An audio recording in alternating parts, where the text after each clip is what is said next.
सबके लिए ये कि उनको समझना पड़ेगा कि जिंदगी इतनी आसान नहीं जो आज हमें मिली है। हमारे पूर्वजों की वजह से, कुछ हमारे पेरेंट्स की वजह से हमारी जिंदगी आसान हो गई, लेकिन जिंदगी की रियलिटी का तो आइडिया होना चाहिए। अपनी जिंदगी में स्थितियों से नहीं गुजरता है तब तक वो नहीं समझ सकता है कि एक जिंदगी की डिफिकल्टीज क्या है। फादर और ग्रैंडफादर ने ही मिलके इस काम को शुरू किया था और मैं जो है थर्ड जनरेशन एंटरप्रेन्योर हूँ। सबसे पहले उन्होंने 2 प्रोडक्ट्स डेवलप की थी। आज भी वो लीडर हैं अपनी इंडस्ट्री में, हिमालयन बतीसा और हिमैक्स।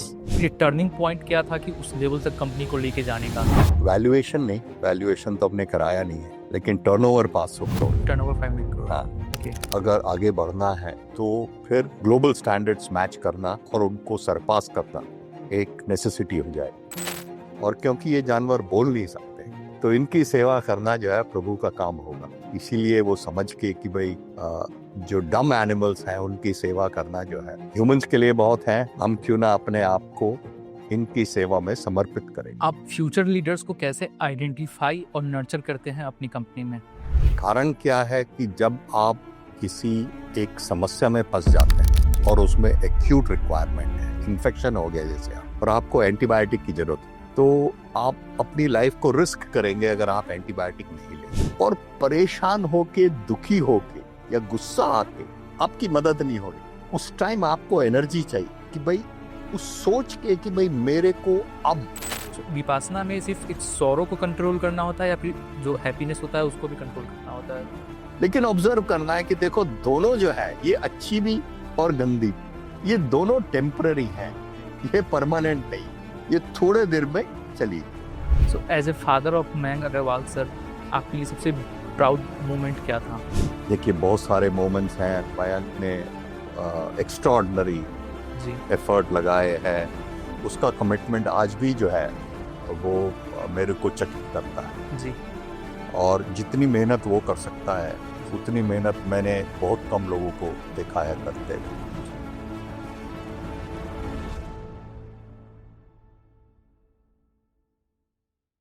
कुछ लोग सिर्फ अपना फ्यूचर बनाते हैं, कुछ लोग दूसरों का भी फ्यूचर सेव करते हैं। इसी का एक एग्जाम्पल है mister Anurag Agarwal, proud father of Indian cricketer Mayank Agarwal, MD and CEO of Natural Remedies. इन्होंने सिर्फ एक कंपनी नहीं बनाई, एक कल्चर बनाया जहां नेचुरल रेमेडीज जैसी ब्रांड दुनिया में एक ट्रस्ट का सिंबल बन गई। आज natural remedies is one of the most trusted names in veterinary and human health in more than 30 countries। ये पॉडकास्ट उन सब लोगों के लिए है जो अपने लाइफ में लीगेसी क्रिएट करना चाहते हैं, इधर इन फैमिली और बिजनेस। एक और इम्पोर्टेंट चीज, he keeps sharing his valuable insights over his LinkedIn. So इनके लिंक्डइन का आईडी आपको हमारे डिस्क्रिप्शन और नीचे स्क्रीन पे मिल जाएगा। So please go and have a look at that. तो चलते हैं आज के हमारे गेस्ट के पास। तो सबसे पहले हम आपके बारे में ये जानना चाहेंगे कि आप कहाँ से बिलोंग करते हैं, आपके पेरेंट्स, आपके एजुकेशन एंड आपके कंपनी के बारे में। तो मेरा जन्म जो है एक वेस्टर्न उत्तर प्रदेश में छोटा सा शहर है सहारनपुर। जी। सहारनपुर में मेरा जन्म हुआ 1963 में। जी। और वहीं पे मेरी शुरू की एजुकेशन हुई।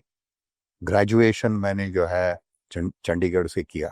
जी। और पोस्ट ग्रेजुएशन जो है मैंने बेंगलोर में आके किया। मेरे माता पिता, मेरे फादर जो है चक्रौता में पैदा हुए, मेरी माँ जी जो है वो देहरादून में पैदा हुए। और हम एक बड़ी हेम्बल बैकग्राउंड से शुरू किया, हमारे पेरेंट्स, ग्रैंड पेरेंट्स में, और सारा संयुक्त परिवार जो है वो रहता था सहारनपुर के एक छोटे से घर में।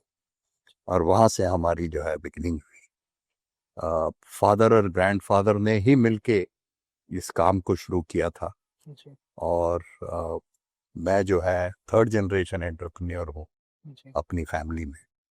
तो ये मेरा सौभाग्य है कि मैं इस परिवार में पैदा हुआ जी। और मेरे को ये एक अपॉर्चुनिटी मिली कि मैं अपने बिजनेस को आगे ले जाऊं, ना केवल हिंदुस्तान में इसको बढ़ाया जाए, नंबर 1 कंपनी बनाया जाए देश की, जी। बट ऑल्सो ग्लोबली जो है इसको बढ़ाया जाए। अभी आज हम मोर देन 35 कंट्रीज में काम कर रहे हैं। जी। और हमारा विजन है कि हम ग्लोबल लीडर बनेंगे फाइटोजेनिक बिजनेस में। ओके। सो इस बिजनेस की स्टार्टिंग कहाँ से होती है? मतलब आपके ग्रैंडफादर जिन्होंने स्टार्ट किया था, तो वो कौन से प्रोडक्ट से स्टार्ट हुआ था या कैसे ये स्टार्ट हुआ ये बिजनेस? तो मेरे ग्रैंडफादर ने जब शुरू किया, जी सबसे पहले उन्होंने 2 प्रोडक्ट्स डेवलप की थी। जी आज भी वो लीडर हैं अपनी इंडस्ट्री में, हिमालयन बतीसा और हिमैक्स। ये 2 प्रोडक्ट्स जो है हमारी बड़ी फेमस, आज भी बड़ी फेमस। ओके फिर उसके बाद और प्रोडक्ट्स प्रजना और दूसरी प्रोडक्ट्स भी आई मार्केट में। ओके। सो आपकी जो कंपनी है नेचुरल रेमेडीज, इसको आप एक ग्लोबल लेवल तक लेके गए। इसका करंट वैल्यूएशन अप्रोक्सीमेटली 500 करोड़ है। सो ये टर्निंग पॉइंट क्या था कि उस लेवल तक कंपनी को लेके जाने का? ऐसा कुछ था जो कि जहाँ से कंपनी एकाएक पूरा आगे तक बढ़ी? तो अभी वैल्यूएशन नहीं, वैल्यूएशन तो हमने कराया नहीं है, जी। लेकिन टर्नओवर 500 करोड़। टर्नओवर 500 करोड़। हाँ। ओके। और आ, हमारे को क्या धीरे धीरे जो है समझ में आया जी कि अगर हम सिर्फ इंडिया में ऑपरेट करते हैं जी तो फिर हमारे को ग्लोबल स्टैंडर्ड्स का और ग्लोबल कंपटीशन का आइडिया नहीं। जी फिर हम अपने आप को उस लेवल पे इवॉल्व नहीं कर पाएंगे जिस लेवल पे हमारे को ग्लोबल लीडर बनना है। जी तो हमारे को जो है ये लगा कि भाई धीरे धीरे हमारे को समझना चाहिए कि ग्लोबल जो है वो स्टैंडर्ड्स क्या हैं, ग्लोबल नीड्स क्या है। जी और जैसे जैसे हम अ, अपने आप को एक्सपैंड करते गए, हमारे को ज़्यादा ज़्यादा इंसाइट्स अवेलेबल हुई जी कि भाई हमारे को अगर आगे बढ़ना है तो फिर ग्लोबल स्टैंडर्ड्स मैच करना और उनको सरपास करना एक नेसेसिटी हो जाए।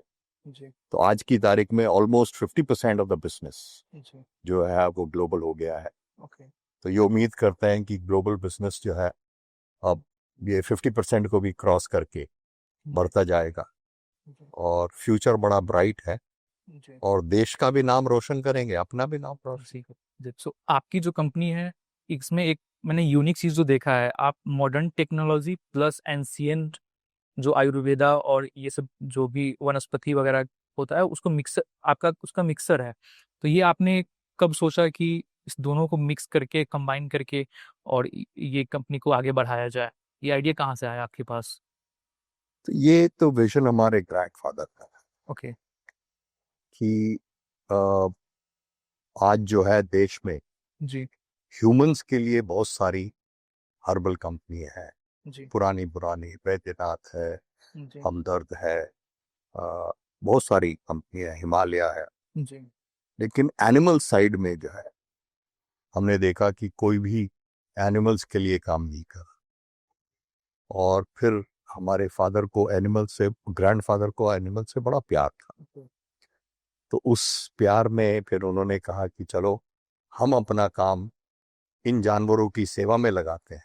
जी और क्योंकि ये जानवर बोल नहीं सकते जी तो इनकी सेवा करना जो है प्रभु का काम होगा। जी इसीलिए वो समझ के कि भाई जो डम एनिमल्स हैं उनकी सेवा करना जो है जी ह्यूमंस के लिए बहुत है, हम क्यों ना अपने आप को इनकी सेवा में समर्पित करें। जी। सो आपको लगता है कि अभी करेंटली जो एलोपैथी या फिर अदर मेडिसिन आ गए हैं जो कि लोग रेगुलरली कंज्यूम करते हैं, ये एक रीजन है लाइक ह्यूमन का लाइफ स्पैन कम होने का? मैं नहीं समझता हूँ ऐसा।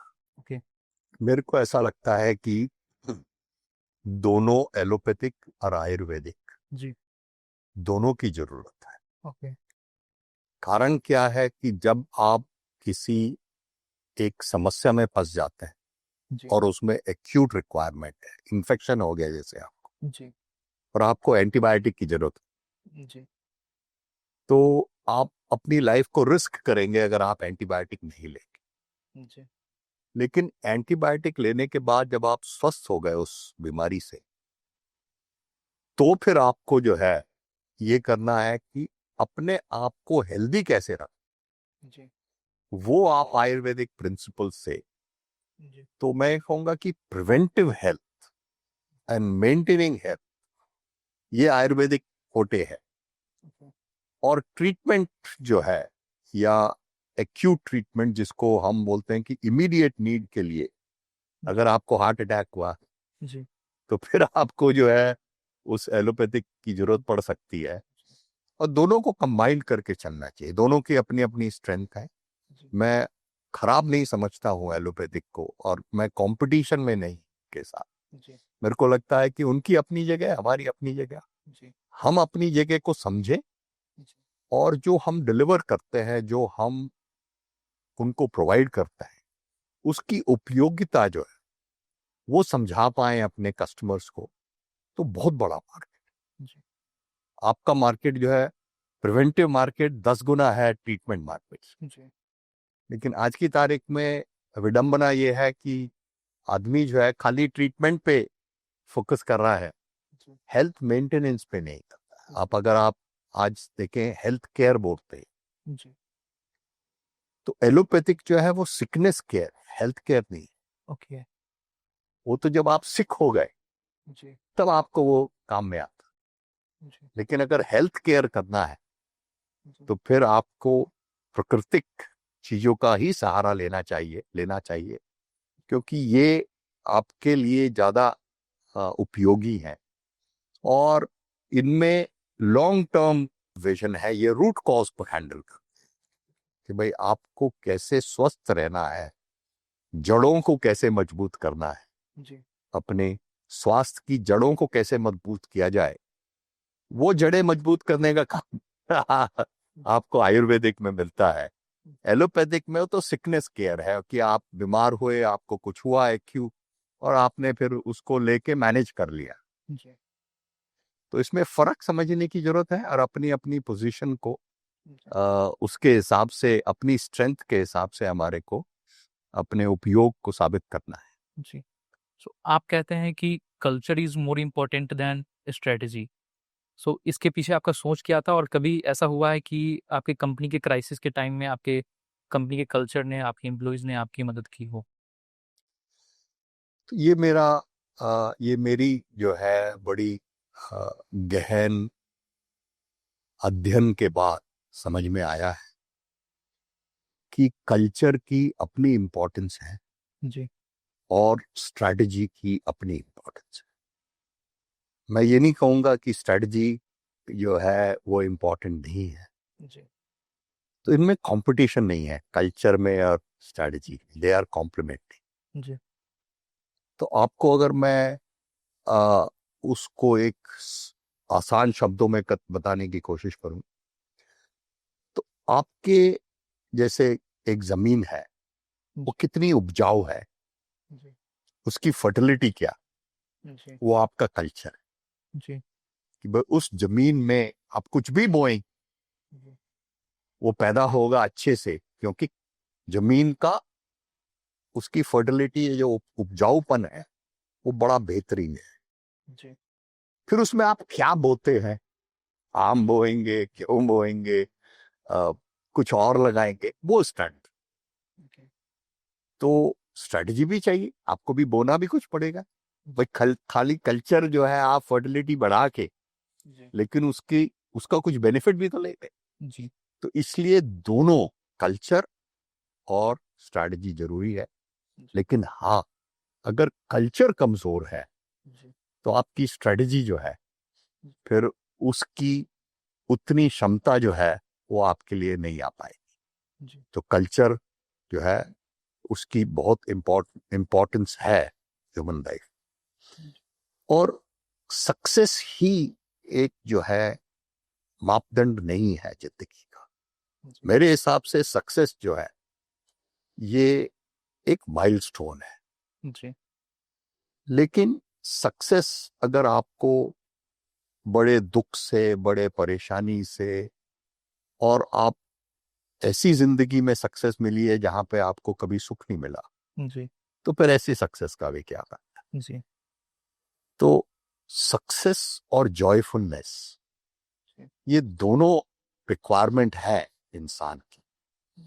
और इंसान को जो है, अगर खुश रह सकता है, तो जो इंसान खुश रह सकता है उसको सक्सेस अपने आप मिल सकता। तो इसलिए दोनों की जरूरत जो है वो है कि आदमी खुश रह सके और सक्सेस भी फिर उसको पीछे पीछे फॉलो करे। जी।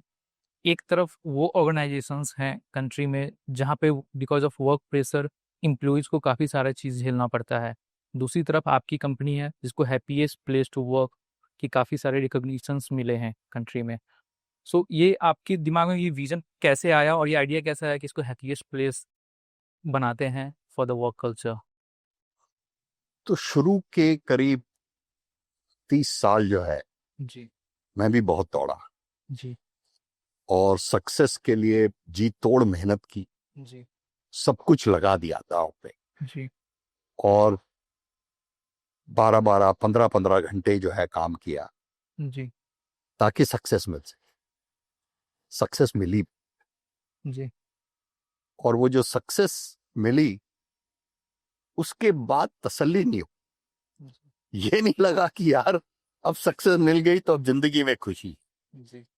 तो उस टाइम पे ये महसूस हुआ कि ये सक्सेस जो है ये एक माइलस्टोन है, ये आपकी जिंदगी में खुशी नहीं ला सकता है। खुशी के लिए आपको सक्सेस के अलावा समझना पड़ेगा कि मेरी खुशी कैसे बन सकती है। तो खुशी जो है एक फीलिंग है जी। और ये फीलिंग जो है बिना और लोगों के खुश हुए नहीं मिल सकती। जी।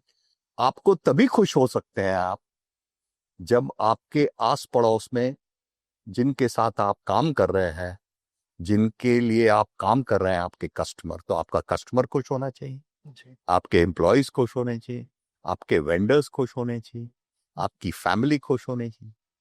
जब सब लोग आपके अराउंड में जितने भी हैं अगर वो खुश हैं तो आपको जरूर खुशी मिलेगी। जी। तो ये समझ में जब आ गया तो फिर उसके बाद खुशी की तलाश शुरू हो जी। कि भाई ये खुशी जो है ये कहाँ है, ये कैसे मिलेगी। और उस तलाश में, उस सर्च में जी। फिर ये समझ में आया कि ये तो अंदर है। जी। अंदर ऐसे है कि भाई आपको आपके मन की हुई जी। तो खुशी मिलती है जी। और मन की नहीं हुई तो दुख मिलता है। जी।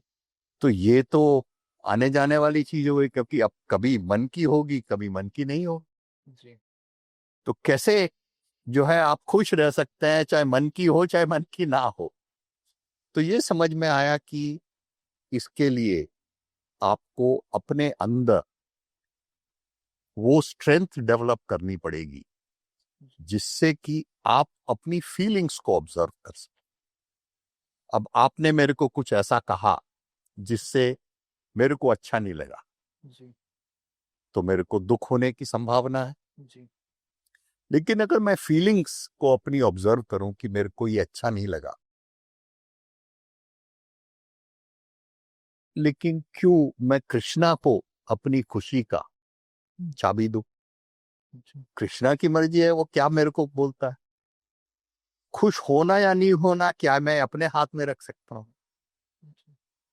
तो फिर जब मैं अपने फीलिंग्स को ऑब्जर्व करता हूं, अपने थॉट्स को ऑब्जर्व करता हूं, तो फिर मेरे पास वो कंट्रोल आ जाता है कि मैं इमोशंस में नहीं बहूं। आपके कुछ अच्छा होने या ना होने से, आप मेरी तारीफ करें मैं खुश हो जाऊं, आप मेरी बुराई करें मैं जो है तकलीफ में आऊं, तो फिर तो मेरे हाथ में नहीं है ना, फिर तो आपके हाथ में है। मेरी चाबी आपके हाथ में क्यों होनी चाहिए। जी।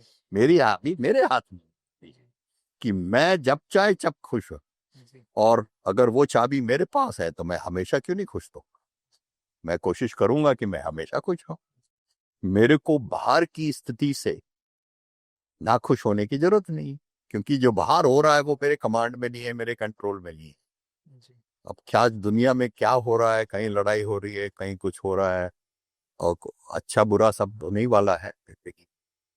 तो क्या हम समता में रह के अपने फीलिंग्स को ऑब्जर्व करके जी। उसको हम आगे बढ़ा सकते हैं अपनी जिंदगी को। तो ये जो नॉलेज है, ये जो प्रैक्टिस है, ये मेरे को मिली विपश्यना से। ओके। तो जैसे जैसे 12 साल पहले मैंने शुरू किया, जी। अब मेरे को करीब मैंने 20 कोर्सेज से ज्यादा किए हैं। विपासना ये होता क्या है? तो विपासना जो है ये एक एंशिएंट इंडियन टेक्निक है, जी। जिसमें वो आपको अपने आप को ऑब्जर्व करने की प्रैक्टिस कराते हैं। आपको एक तरीका सिखाते हैं और फिर वो आप प्रैक्टिस करते हैं बिना रिएक्ट किए। जी। अपने फीलिंग्स को, अपने जो है अपने दिमाग को, अपनी बॉडी को ऑब्जर्व करता है। तो जैसे जैसे पहले वहां पे वो फोकस सिखाते हैं आपको, आप अपने जो ब्रेथ है, जो आपकी सांस है, उसको आप ऑब्जर्व करते हैं और देखते हैं कि भाई आपका मन किधर उधर भटक रहा है। तो वो प्रैक्टिस करते हैं कि अपने सांस को आप वापस ऑब्जर्व करने की स्थिति में आए। फिर धीरे धीरे आपको वो प्रैक्टिस हो जाती है कि आपकी सांस जो है, आप बिना रुके, बिना डिविएट हुए, बिना डिस्ट्रैक्ट हुए आप अपनी सांस को ऑब्जर्व कर सकते हैं। तो हम उसको समाधि बोलते हैं। और जब आपकी समाधि अच्छी होने लगती है, फिर आप अपने सेल्स को ऑब्जर्व करते हैं, अपनी बॉडी को ऑब्जर्व करते हैं। अब फिर आप देखते हैं कि उसमें कॉन्स्टेंटली जो है उसमें सेंसेशंस हो रही, और वो सेंसेशंस ऑब्जर्व करने हैं बिना लाइक और डिसलाइक। तो वो लाइकिंग और डिसलाइकिंग के जो चक्रव्यूह है उससे बाहर आना है, आपको ऑब्जर्वेशन करनी है। दोनों इम्परमानेंट है, अच्छा है वो भी बीतने वाला है, खराब है वो भी बीतने वाला है। उस दोनों को आप समता में रह सके, उसकी प्रैक्टिस वहां कराई जाती है। और मैंने अपनी जिंदगी में ये सीखा है कि इससे बड़ा आपका डेवलपमेंट तरीका जो है कोई और उस। ओके। तो मेरे ख्याल से ये एक ऐसी हमारी कल्चरल हेरिटेज है, एंशिएंट टेक्निक है, जिसको सबको करना चाहिए। और हमने अपनी कंपनी में जी। ये सबके लिए उपलब्ध कराया है। ओके। और हर एक किसी को ये परमिशन है कि 10 दिन जी। उनको सैलरी भी मिलेगी जब वो विपश्यना कोर्स में जाएंगे, ओके। और उनको प्रेजेंट मार्क किया जाएगा। और वहाँ का जो भी सब कुछ है, वहाँ पे ये विपश्यना एक ऐसा कोर्स है कि आपको फ्री में देती है। ओके। आपके लिए एक पैसा चार्ज नहीं करते हैं। 10 दिन आप रहेंगे, खाएंगे पिएंगे वहाँ, जी। लेकिन वो लोग सब फ्री करते हैं। तो उनको चलाना है अपना काम, तो हम उनकी भी जो है उनके चलाने के लिए भी कंट्रीब्यूशन देते हैं। जी। और ये समझते हैं कि ये सबसे पावरफुल टेक्निक है इंसान के लिए खुश रहने के लिए। सक्सेस मिले ना मिले, अगर आप खुश रह सकें तो सक्सेस की वैल्यू खत्म हो जाती है। जी। लेकिन सक्सेस, जो लोग खुश हैं उनको सक्सेस जरूर है। जी। ये भी एक नेचुरल रेमेडीज में आ गया। ये भी नेचुरल रेमेडीज का जो है पार्ट हो गया कि हर इंसान जो है अपनी अंदर की स्थिति को समझ सके जी। और अपना कंट्रीब्यूशन जो है वो फ्लक्चुएट ना हो। जी। समझ के आप अपने इमोशंस को आप कमांड में रखें जी। और उसको कंट्रीब्यूट करें हर स्थिति में, आप विचलित ना। सो एक एग्जांपल लेते हैं कि आप कहीं अगर जा रहे हैं, जैसे कि आपका छोटा सा एक्सीडेंट हो जाता है, तो उस समय गुस्सा आएगा या फिर आप उदास होंगे, ऐसा कुछ फीलिंग आएगा। फिर उसमें आप उसको कंट्रोल कैसे करते हैं, मतलब? तो जैसे एक्सीडेंट हुआ, कोई आपने बड़ा अच्छा उदाहरण लिया, जी। एक्सीडेंट हो गया। जी। आप जब ऑब्जर्व करेंगे कि देखो हो गया ना एक्सीडेंट, जी। अब आप कुछ नहीं कर सकते। जी। अब इस एक्सीडेंट की स्थिति में बेहतर से बेहतर क्या कर सकते? बेहतर से बेहतर यह है कि भाई आप कहें कि कितनी चोट लगी है, दूसरे को तो नहीं चोट लगी है, जी। क्या हॉस्पिटल जाना चाहिए, क्या पुलिस में रिपोर्ट लगानी। जी। और परेशान होके, दुखी होके या गुस्सा आके आपकी मदद नहीं हो रही। उस टाइम आपको एनर्जी चाहिए कि भाई उस सोच के कि भाई मेरे को अब क्या करना है। जी। अगर आप उतनी अवेयरनेस रख रहे हैं, उतनी जागरूकता रख रहे हैं, तो फिर आप वो कर सकेंगे जो उस टाइम पे चाहिए था। बिना परेशान हुए, बिना दुखी हुए, बिना नाराज हुए, आप वो सब कर पाएंगे जिसकी उस टाइम पे जरूरत। So, विपासना में सिर्फ एक सौरों को कंट्रोल करना होता है या फिर जो हैप्पीनेस होता है उसको भी कंट्रोल करना होता है? कंट्रोल कुछ भी नहीं करना है, सिर्फ ऑब्जर्व करना ओके। है। और ऑब्जर्व करके ये देखना है कि आपको क्या फीलिंग्स है। जी कभी अच्छी होगी, कभी अच्छी नहीं हो, जी गंदी फीलिंग्स हो। जी लेकिन ऑब्जर्व करना है कि देखो दोनों जो है, ये अच्छी भी जी और गंदी, ये दोनों टेम्पररी है, जी ये परमानेंट नहीं, ये थोड़े देर में चली गई। जी तो वो ऑब्जर्वेशन जो है, विदाउट रिएक्शन, जो आपकी प्रतिक्रिया है वो ना करते हुए ऑब्जर्व करें, और फिर अपने विजडम से, अपने विवेक से क्या जरूरी है वो करेंगे, तो फिर आपको जो है, आप फिर वो कर पाएंगे जो उस टाइम पे सबसे उपयुक्त है। जी सो अगर हम कॉर्पोरेट एम्प्लॉयज की बात करें तो आप जानते हैं कि एक पर्सन जो कि अर्निंग कर रहा है, किसी कंपनी में जॉब कर रहा है, उसके ऊपर 3-4 फैमिली मेंबर्स डिपेंडेंट होते हैं और उनको इवन आफ्टर जितना भी जॉब प्रेशर होता है, वर्क प्रेशर होता है, उनको वहाँ पर मजबूरी में भी काम करना पड़ता है। वो छोड़ नहीं सकते हैं क्योंकि उनके ऊपर 3-4 लोग डिपेंडेंट हैं। तो उनको क्या डिसीजंस लेना चाहिए अगर इन्वायरमेंट उतना टॉक्सिक है या फिर उतना हेल्दी नहीं है तो? देखिए, तो आपने जैसे कहा कि काम करना इंसान की मजबूरी है, जी ठीक है, जी काम तो उसको करना ही पड़े, जी क्योंकि उसका परिवार भी है, बच्चे भी हैं, माँ बाप भी हैं, भाई बहन भी है, उनकी रिस्पॉन्सिबिलिटीज हर एक इंसान की, थोड़ी बड़ी थोड़ी कम, सबके ऊपर है। जी तो ये तो आपकी जिंदगी का हिस्सा है। जी अब कुछ जगह में, जैसे आपने बताया, टॉक्सिक कल्चर होता है। जी तो वो टॉक्सिक कल्चर कब होता है? जब एक इंसान दूसरे इंसान से कोलैबोरेट करने की बजाय टांग खींचे, तो उस कंपनी में जो उनके प्रमोटर्स हैं, जो उनके सीनियर मैनेजर्स हैं, उनको ये समझना है कि ये कल्चर कैसे डेवलप, जी ये हमारे जो लोग हैं, ये एक दूसरे से कोलैबोरेट करने की जगह कॉम्पीट क्यों कर रहे हैं। जी तो आपको जुड़ों में ये पाया गया जाएगा कि हमारा सारा जो अपब्रिंगिंग हुआ है वो कंपटीशन में। जब आप स्कूल में थे तो आपका पूछते थे, भाई आपका नंबर कौन सा, जी राइट? जी सबको फर्स्ट आना है। क्या सब फर्स्ट आ सकते? नहीं नहीं आ सकते। फर्स्ट तो एक ही आदमी आए। तो हमारे को ये सारे गेम्स जो खिलाए गए वो भी कंपटीशन में, जो हमारी अपब्रिंगिंग है वो भी कंपटीशन में। तो कंपटीशन हमारी नसों में बट, जी जब तक हम लोगों से compete करेंगे, आप और मैं compete कर रहे हैं, एक जीतेगा एक हारेगा, जी तो एक दुखी होएगा एक सुखी होएगा। जी लेकिन अगर हमारा कंपटीशन ना हो और आप और मैं दोनों जो है एक कोलैबोरेशन में, कि भाई आपकी भी कुछ इच्छाएं, मेरी भी कोई इच्छा है, क्या हम एक दूसरे की मदद कर सकते हैं इच्छा पूरी करने में, तो फिर क्या होगा?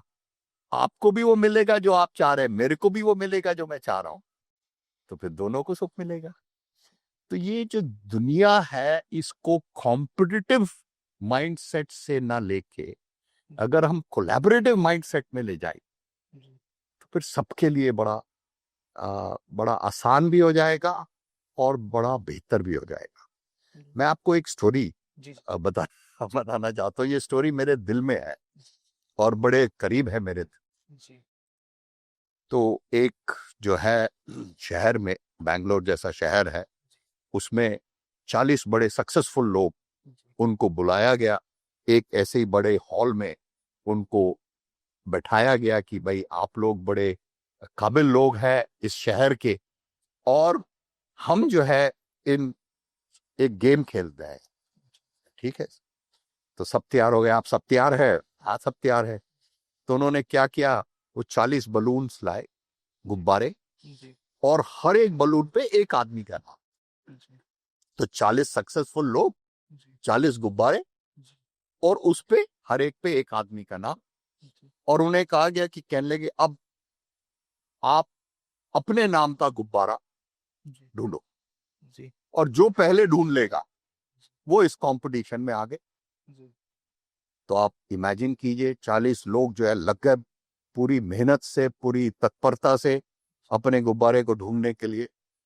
और बड़ी मेहनत से क्योंकि वो लगे, तो उस 10 मिनट के अंदर बड़ा कमोशन हुआ वहां पे। लोग जो है वो पसीना पसीना हो गए और बहुत सारे गुब्बारे फट गए और कोई भी आदमी अपना गुब्बारा डूब गया। 10 मिनट उनको रोक दिया गया, कहने के रुक जाओ भाई साहब। सबको रोक के फिर उन्होंने कहा, कहने के अब जो है हम वही स्थिति बनाएंगे। वही लोग हैं 40 सक्सेसफुल लोग। इस टाइम पे उनको ये कहा गया, कहने के जो आपके सबसे करीब जो बलून है या जो गुब्बारा है उसको पकड़े, उस पे नाम पढ़े और इस हॉल में उस आदमी को ढूंढ के उसका गुब्बारा उसको दे दे। आपको विश्वास नहीं होगा, 3 मिनट के अंदर 40 के 40 लोगों के पास उनके नाम का गुब्बारा उनके हाथ में था। तो ये हमें क्या बताता कि जब हम कॉम्पिटिटिव लाइफ जीते हैं और कंपटीशन में काम करते हैं और लोगों के, तो फिर हम उनकी और अपनी एनर्जीज को अलाइन नहीं कर पाते, उनके साथ सहयोग नहीं कर पाते। तो आपकी एनर्जी मेरी एनर्जी अगर सहयोग कर रही है तो जिंदगी आसान हो जाएगी।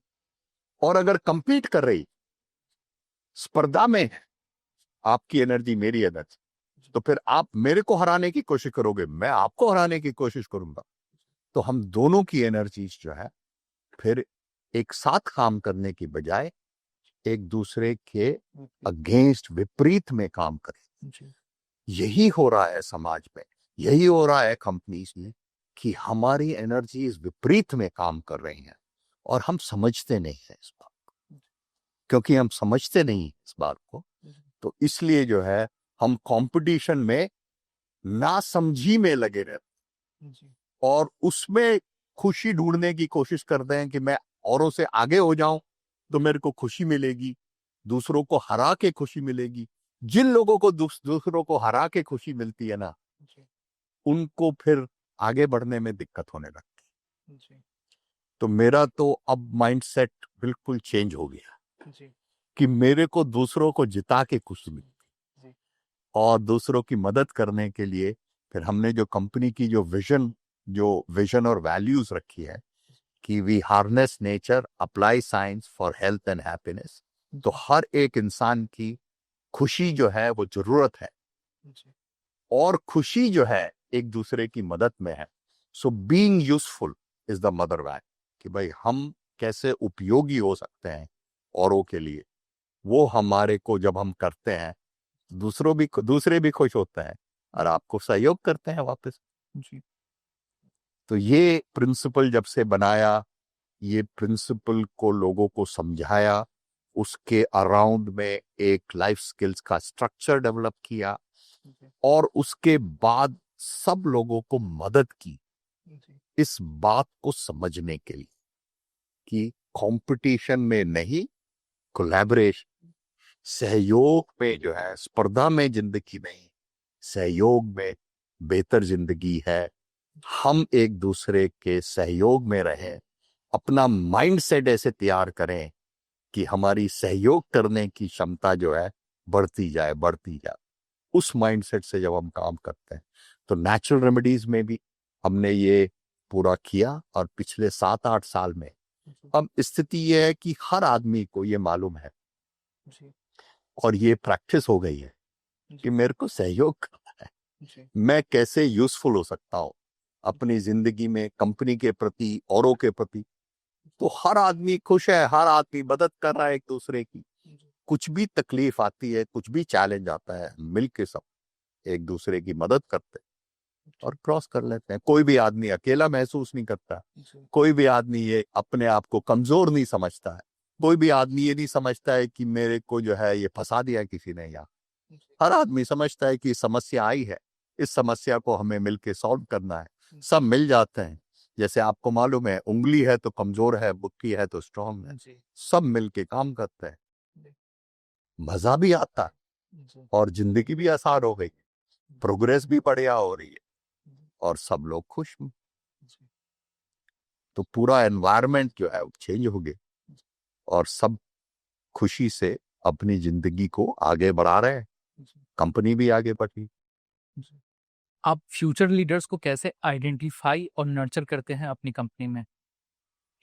देखिए, मेरा ये मानना है कि हर एक इंसान में जी इनफाइनाइट क्षमता है, जी और वो क्षमता जो है वो डॉर्मेंट है, वो छुपी हुई है। तो उसको उभारने के लिए उनको एक प्लेटफॉर्म चाहिए। जी तो आपको उनको लीडरशिप की अपॉर्चुनिटी देनी पड़ती है, और जब लोगों को लीडरशिप अपॉर्चुनिटी मिलती है और उस अपॉर्चुनिटी को यूटिलाइज करके अ, अपना टैलेंट दिखाते हैं, तो फिर आपको उनमें से बेहतर लीडर्स जो है पहचान में आ। तो हमारी कंपनी में करीब हर साल 140 टू 150 प्रोजेक्ट्स जो है वो नए प्रोजेक्ट्स लिए जाते ओके हैं। ये छोटे छोटे प्रोजेक्ट्स, जी बहुत बड़े बड़े बना ऐसा नहीं कि बहुत बड़े बड़े प्रोजेक्ट्स, और डिफरेंट डिफरेंट प्रोजेक्ट्स जो हैं लोग ढूंढ ढूंढ के लाते हैं अपने अपने एरिया, जी और सबको सहयोग किया जाता है कि भाई ये ठीक है। तो हमारा प्रोजेक्ट अप्रूवल सिस्टम है, जी तो वो प्रोजेक्ट को अप्रूव किया जाता है, और प्रोजेक्ट को अप्रूव करने के लिए उसको रिसोर्सेज दिए जाते हैं, फंड्स दिए जाते हैं, टीम्स बनाई जाती हैं, और उस प्रोजेक्ट का लीडर बनाया जाता है। ओके और लीडर्स जो है फिर उनको वो मिलता है एक अपॉर्चुनिटी, एक प्लेटफॉर्म, जिससे कि वो अपनी क्षमता को दिखा भी सकें और उभार भी सकें, दोनों काम। तो ये एक प्लेटफॉर्म बना है हमारे यहाँ, जिससे कि आदमी की क्षमता का भी उपयोग होता है, और उसको निखरने की भी जो है जी एक प्लेटफॉर्म मिलता है, जिससे उनको निखरने का भी मौका मिलता है। ओके। तो ये आपका जो सिलेक्शन प्रोसेस होता है एम्प्लॉयज का, वो किस बेसिस पे होता है? मतलब आप क्या देखते हैं अपने एम्प्लॉयज में कि ये बेस्ट रहेगा हमारी कंपनी के लिए, या फिर ये क्राइटेरियाज क्या होते हैं?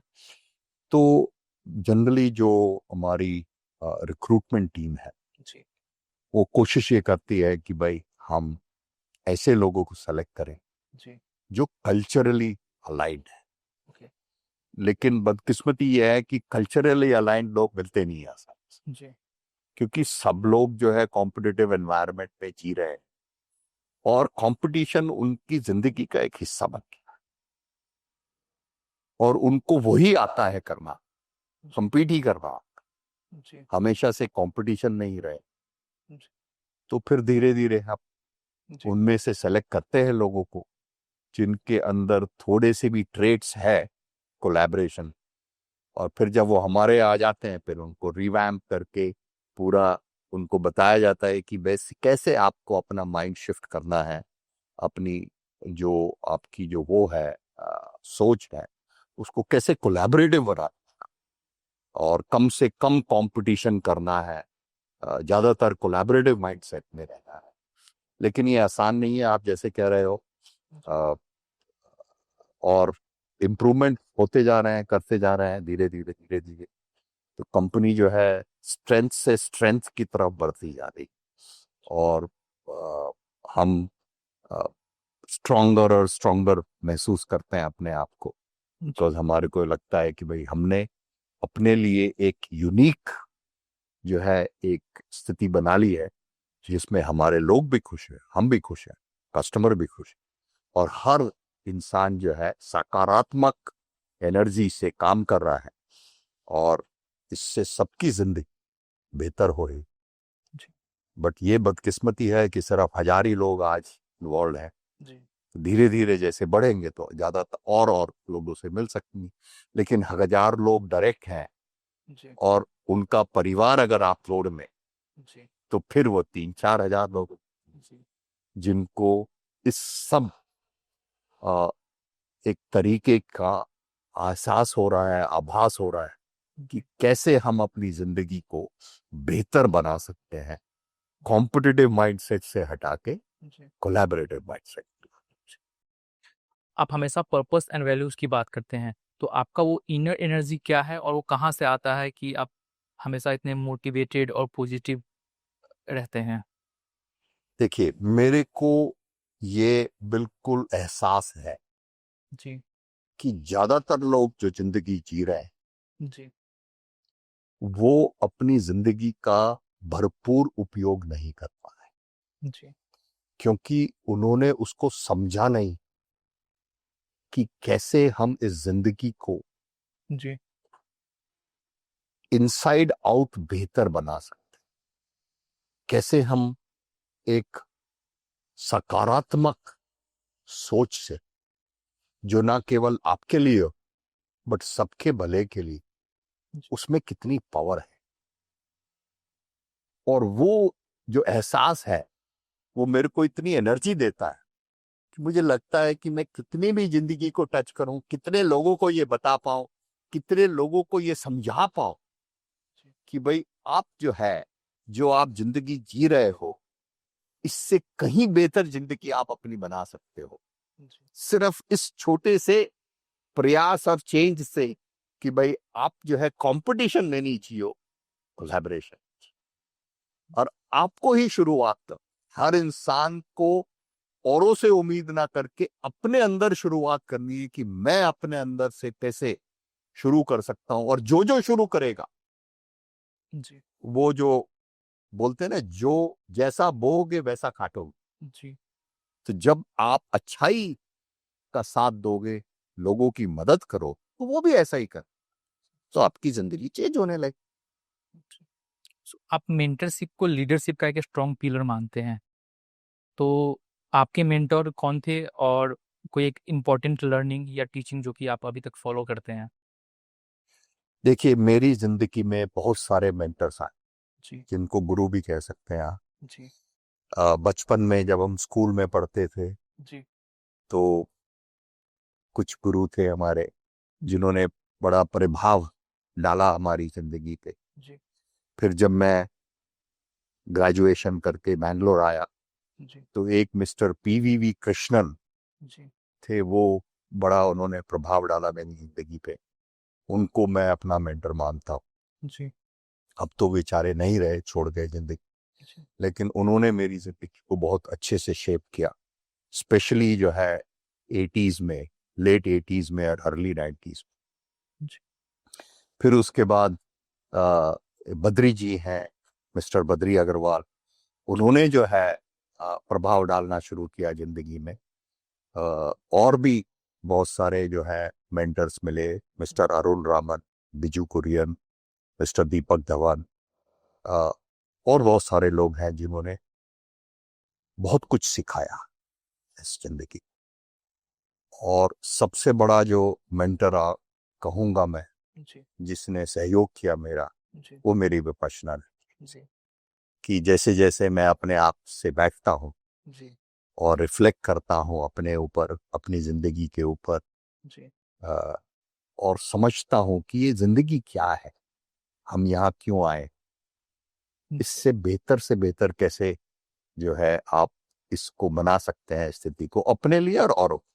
जी तो ये समझ में आया कि जब तक अपने लिए जियोगे, जी तब तक आप फुलफिल, कभी अंदर कंप्लीट नहीं महसूस कर। जी लेकिन जब आप अपने से बियॉन्ड जीने लगोगे जी सबके लिए, जी तो मतलब फिर आपको वो एहसास होने लगेगा कि भगवान ने इतना कुछ दिया है, जी और आपको उसकी मेहरबानी और नेचर की जो आपको दिया है, उसके लिए आपको फिर ग्रैटिट्यूड आने लगे। जी और जब आपको लगने लगेगा कि मेरे को इतना कुछ मिला है, तो फिर और मांगने की वो खत्म हो जाएगी, चाह खत्म हो जाएगी कि और इतना कुछ मिला है, जी और मांग के उसका निरादर नहीं करो। उसने जो दिया है उसको कम नहीं बनाना है, जी उसका सिर्फ धन्यवाद करना, और अपने आप को ब्लेस्ड महसूस करके जी औरों के लिए हम क्या कर सकते हैं यहाँ से। अपने लिए तो उसी ने दे दिया बहुत कुछ। जी और जितना धन्यवाद करते हैं उतना और ज्यादा मिलता है। जितना धन्यवाद करते हैं उतना आपको और अच्छा लगता है। ज्यादा की तो अब जरूरत नहीं है, क्योंकि इससे ज्यादा करेंगे भी क्या, आप और भी मिलेगा तो भी क्या कर सकते हैं। जी ना आप ज्यादा खा सकते हैं, ना पहन सकते हैं, ना रह सकते हैं, तो किससे ज्यादा की जरूरत नहीं। तो अब इसको सबके लिए इस्तेमाल किया, यही बड़ी बात। जी। तो एक स्टेटमेंट मैंने पढ़ा था द वीक्स मैगजीन में, उसमें आप बोले थे कि मयंक अग्रवाल सर जो है, अ, अगर वो आपका कंपनी ज्वाइन करेंगे तो उनको एज ए क्लर्क स्टार्ट करना पड़ेगा, मतलब बहुत नीचे से स्टार्ट करना पड़ेगा, देन आफ्टर उनको सीनियर पोजीशंस मिलेगा। तो इसके पीछे आपका क्या सोच था? देखिए, मेरे को इसका आइडिया नहीं है जो आप मैगजीन रेफर कर रहे हैं। जी और ये, लेकिन मेरा एक विचार है, जी वो ये है कि जब तक इंसान जी अपनी जिंदगी में जी उन स्थितियों से नहीं गुजरता है, जी तब तक वो नहीं समझ सकता है कि एक जिंदगी की डिफिकल्टीज क्या है, जो हर इंसान उसको जी रहा है। जी अगर वो डिफिकल्टीज को हमारे बच्चे स्किप कर दे, जी तो फिर उन लोगों को जिंदगी की रियलिटी का आभास न हो। तो मयंक के लिए, सबके लिए, जी हर एक इंसान को, चाहे माई ब्रदर हो, बेटे हो, और भी ग्रैंड चिल्ड्रन हो, जी सबके लिए ये है कि उनको समझना पड़ेगा कि जिंदगी इतनी आसान नहीं जो आज हमें मिली है। जी वो कुछ हमारे पूर्वजों की वजह से, कुछ हमारे पेरेंट्स की वजह से जी हमारी जिंदगी आसान हो गई। जी लेकिन जिंदगी की रियलिटी का तो आइडिया होना चाहिए, जी तभी तो आप उस जिंदगी को अच्छे से महसूस कर पाएंगे, जी और उसका अपने, जो आपको ब्लेसिंग्स मिली है, जी उसको आप समझ पाएंगे। अदरवाइज आपको लगेगा कि अच्छा, ये तो ऐसा ही है, नॉर्मल है। नॉर्मल नहीं है, एक्स्ट्राऑर्डिनरी। जी जो आपको मिला है, जो प्लेटफॉर्म आपको मिला है, ये एक्स्ट्राऑर्डिनरी प्लेटफॉर्म। जी इसका उपयोग कीजिए, उसका दुरुपयोग मत कीजिए। जी। तो क्या आपको भी कोई डिफिकल्टीज फेस करना पड़ा था? देखिए, जिंदगी में डिफिकल्टीज तो आई हैं, ऐसा नहीं कहूंगा कि डिफिकल्टीज नहीं है। स्पेशली जब हमारा डिवीजन हुआ फैमिली में, जी जो हमारे फादर के ब्रदर्स वगैरह, जब हमारा सेपरेशन हुआ 96 में, जी तो उस टाइम पे सर्वाइवल चैलेंजेस थे। अ, और भी 2002 में, 2003 में भी ऐसी स्थिति आई जब स्थिति काफी गंभीर हो गई। जी लेकिन फिर भी ये कहूंगा कि मेरी डिफिकल्टीज जो है और लोगों की डिफिकल्टीज के मुकाबले में कुछ भी, जी भगवान की बड़ी मेहरबानी रही। जी और उसने हमेशा सहयोग दिया, सद्बुद्धि दी, और हमेशा साथ दिया कि आपकी सोच सकारात्मक रहे, जी और उसकी जो मेहरबानी है, उसकी जो आपको ब्लेसिंग्स मिली हैं, जी उसका आप ख्याल रखें। जी तो अगर वो आपके अंदर एहसास है, जी तो फिर सब कुछ धीरे धीरे ठीक ही हो जाता है, अच्छा हो जाता है। जी तो यही कहूंगा कि मेरे को जिंदगी पे ऐसी कोई मेजर बहुत परेशानी नहीं। जी अ, भगवान बड़ा काइंड है, बड़ा जी जी दयालु है। जी। So as a father of Mayank Agarwal sir, आपके लिए सबसे प्राउड मोमेंट क्या था? देखिए, बहुत सारे मोमेंट्स हैं। मयंक ने एक्स्ट्राऑर्डिनरी जी एफर्ट लगाए हैं। उसका कमिटमेंट आज भी जो है, जी वो मेरे को चकित करता है। जी और जितनी मेहनत वो कर सकता है, जी उतनी मेहनत मैंने बहुत कम लोगों को देखा है करते हुए। जी तो अ, मेरे लिए तो वो, उसका बाप होना ही या बड़े गर्व की बात है। मैं जी तो यही कहूँगा, बहुत सारे मोमेंट्स हैं जिसमें बड़ा अच्छा लगा, जी स्पेशली जब उसने डबल सेंचुरी लगाई। जी। अ, तो अच्छा तो लगता ही। इस पर आरसीबी जीता भी है। इस बार आरसीबी जीता भी है, जी और उसका भी कंट्रीब्यूशन रहा है। तो जी लेकिन अप्स एंड डाउन्स जो है, उसकी जिंदगी में भी बहुत बहुत। आए हैं। जी और ये एहसास है कि आप किसी भी लेवल पे हैं, ऊपर नीचे आपकी जिंदगी जरूर हुई। जी और उस ऊपर नीचे के समय में जी आप कैसे अपने आप को बैलेंस रख सकते हैं, इमोशनली डिस्टर्ब नहीं हो, जी ताकि आपकी सकारात्मकता बनी रहे आपके अंदर। जी और आप अपने प्रयास में कोई कमी न छोड़े।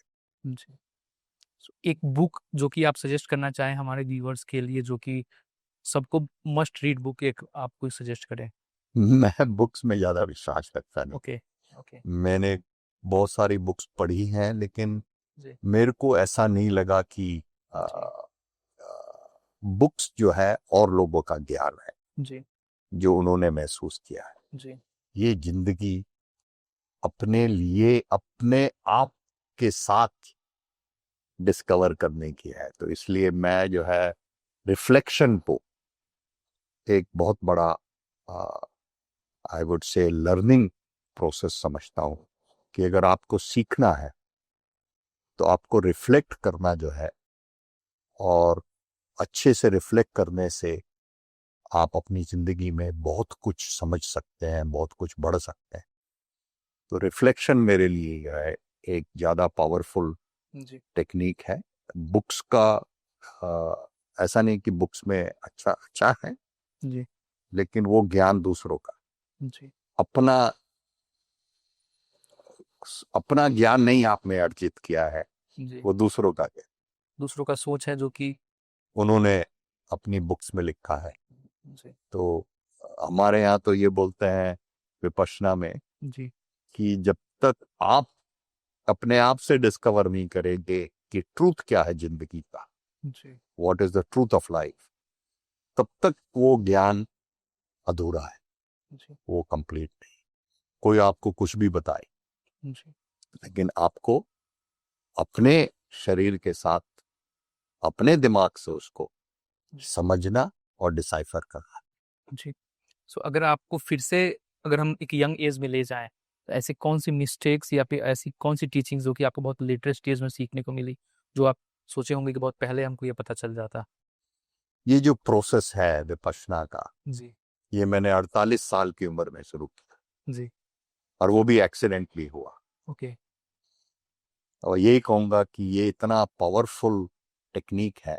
फर्स्ट टाइम इसके बारे में आपको कब पता चला, कैसे? 48 साल की उम्र में मेरा एक जानकार था, जी मेरे साथ मेरा कुलीग था जिसने मेरे साथ काम किया था पहले। जी उन्होंने मेरे को फोन किया, कहने लगे कि हाँ, मैं ऐसे ऐसे कोर्स ले रहा हूँ, जी आप आइए।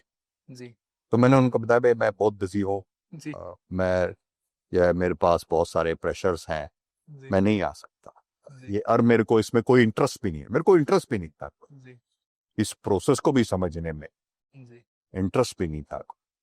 बट उन्होंने जोर दिया, और मुझे भी मालूम नहीं मैंने क्यों हाँ कर दी। जी जब मैं एक बारी पहले मैंने जो कोर्स किया, जी और जब मेरे को वहां पे जो मैंने महसूस किया जी कंसंट्रेशन का बेनिफिट, और उसके बाद जब सेंसेशंस ऑब्जर्व की, जी उसके बाद ये एहसास हुआ कि इसमें कुछ बड़ा है, जी कुछ बहुत पावरफुल है जो मैंने 48 साल की उम्र तक ना देखा ना समझा। जी तो इसको फिर ये हुआ कि भाई ये तो आपको सोने की या हीरो की खान मिल गई, जी आप जितना खोदेंगे उतना निकलेगा। जी फिर लग गया उसमें। जी फिर तो हर साल जो है जी एक दो कोर्स जो है जी शुरू किए। पिछले 12 साल में 20 से ज्यादा कोर्स किए हैं। जी तो और अब तो लगता है कि ये जो है, ये मतलब ना कभी खत्म होने वाली अक्षय पात्र है, जितना आप अंदर जाएंगे उतना ज्यादा रहेगा। टोटल कितने कोर्सेज होते हैं इसमें? नहीं, ऐसे ऐसा कुछ नहीं, इट्स इनफाइनाइट। आप इनफाइनाइट। ये आपके ऊपर है, आप कितने करना अच्छा चाहे। ये आपकी अंदर की जर्नी, ओके और आप जितने घंटे बैठ के उसमें रिफ्लेक्ट करते हैं, कोर्सेज में जाते हैं। हम रोज प्रैक्टिस करते हैं, ऐसा नहीं कि सिर्फ कोर्स में ही प्रैक्टिस। ओके तो रोज प्रैक्टिस। आप खाना छोड़ सकते हैं, इसको नहीं छोड़ सकते। उतना पावर है इसमें जी कि आपको तसल्ली नहीं हो। जिस दिन आपने ये अ, आपने जो है साधना नहीं की, उस दिन आपको वो फीलिंग ही नहीं होगी जो आपको फीलिंग उस दिन होती है जिस दिन आपने साधना की। आज भी सुबह जो है साधना करके ही आया हूँ, जी और इतना बेहतरीन महसूस होता है अंदर, इतना अच्छा लगता है। जी और आपकी पॉजिटिविटी जो है दुगनी तुगनी 5 गुनी जी हो जाती है। जी और फिर आप जिंदगी को फेस करने के लिए जो भी चैलेंज होगा उसको देखिए।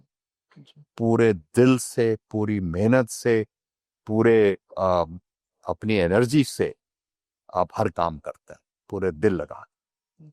तो फिर उसमें जो है आपकी क्षमता हो जाती है कि यू गिव योर बेस्ट। तो मेरे लिए ये बड़ा सौभाग्य का विषय है कि मैं उस एंशंट प्रोसेस को समझ सका, उसको अडॉप्ट कर सका, और आज उसने मेरी जिंदगी को बदल दिया। जी। सो एक लास्ट क्वेश्चन ये कि आप अपने लर्निंग के बेसिस पे हमारे व्यूअर्स को कुछ सजेशन देना चाहे जो कि उनको लाइफ में फॉलो करना चाहिए। मैं यही कहना चाहूंगा जी। कि ये जो एंशंट इंडियन जी। टेक्निक्स हैं, जो हमारे ऋषि मुनियों ने सीखा था जी। तरीका, कि आप साधना में बैठिए, जी। अपने आप को ट्रेन कीजिए जी। और उस प्रोसेस को समझिए, जी। और फिर अपनी जिंदगी को डिस्कवर कीजिए। जी। सो ना केवल आप मटेरियली सक्सेसफुल होंगे, जी। आप अपने अंदर वो क्षमताएं डेवलप कर पाएंगे कि ना केवल अपनी जिंदगी आप सुधार सकते हैं, बट और लोगों की जिंदगी में भी आप उपयोगी हो सकते हैं, उनकी मदद कर सकते हैं। तो जो फुलफिलमेंट है जिंदगी का, जी। उसका आपको एहसास होगा कि यार ये जिंदगी जो है ये बड़ी फुलफिलिंग है, जी। और भगवान का धन्यवाद कि मेरे को आपने पैदा किया, जी। वरना ज्यादातर इंसान के लिए ये जिंदगी बड़ी स्ट्रगलफुल है। जी। तो वो स्ट्रगल से जॉयफुलनेस की तरफ की जो जर्नी है, जी। वो इस प्रोसेस से पॉसिबल है। जी। और ये प्रोसेस वो प्रोसेस है कि आप किसी और के करने से आपको वो बेनिफिट नहीं, आपको खुद को करना पड़ेगा उस बेनिफिट को लेने के। जी। तो जो भी सीख लेगा, जो भी उस प्रोसेस को फॉलो करेगा, जी। उसका भला हो। जी। मैं तो यही कहूंगा कि हमारे देश का, हमारे पूर्वजों का जितना पावरफुल प्रोसेस है, इसको सीखिए, अप्लाई कीजिए, और जिंदगी में खुशियां पाई। जी। सो बहुत बहुत धन्यवाद सर आपका एकदम इतना समय देने के लिए, और इतना काफ़ी पॉजिटिव पॉडकास्ट रहा ये हमारे लिए। और हम भी कोशिश करेंगे इसको फॉलो करने का, ये उपासना को, और सर गाइडेंस चाहिए होगा तो आपका हेल्प जरूर लेंगे।